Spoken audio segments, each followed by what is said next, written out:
Controversies آئی ہیں. ایک Saint میں جو بل پیش ہوا تھا اس حوالے سے آپ کی اوپر کہا گیا کہ آپ کا کردار تھا, اس کے بارے میں آپ کیا وضاحت کریں گے؟ دوسرا, میاں نواز شریف صاحب واپس آئے ہیں, جمہوریت کے لیے آپ کیا دیکھ رہی ہیں, کیا دیکھیے سب سے اثرات؟ پہلے جو بل کی آپ بات کر رہے ہیں وہ نیشنل سینٹ کا کردار کا کہا جا رہا ہے. دیکھیے سب سے پہلے یہ بل جو ہے ایز از آیا تھا نیشنل اسمبلی سے پاس ہو کے, وہاں بالکل اجتماعی اس پر شراکت داری سے طے شدہ سارے اسٹیک ہولڈرز نے, ہر پارٹی نے اگری کیا تھا.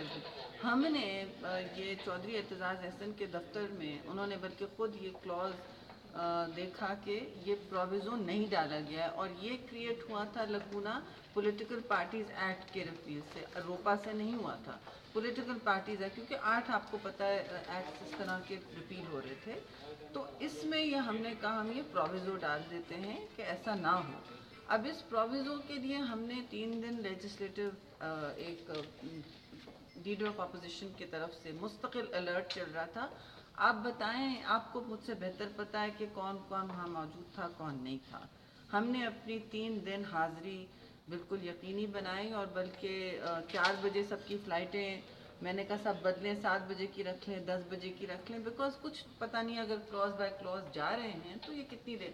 تو اس میں تو یہ اب سینٹ کا اس میں کیا میں کہتی ہوں, یہ نیشنل اسمبلی اور سینٹ دونوں کی فیلنگ ہے کہ یہ بل اس شکل میں آپ کے سامنے آیا ہے. اور میں اپنے دوست ممبران سے بالکل سوال پوچھتی ہوں کہ وہ کون سے محرکات تھے جنہوں نے ان کو وہاں ان کی عدم موجودگی کی کیفیت کریٹ کی. اچھا یہ سوری, مجھے یہ بتائیے کہ حیران کن بات یہ ہے کہ قومی اسمبلی سے پاس ہوا, اپوزیشن لیڈر دیگر جماعتیں ساری بیٹھی رہیں, لیکن کہیں کسی کو کوئی پتہ نہیں چلا کیا یہ درگزر تھا یا نااہلی تھی.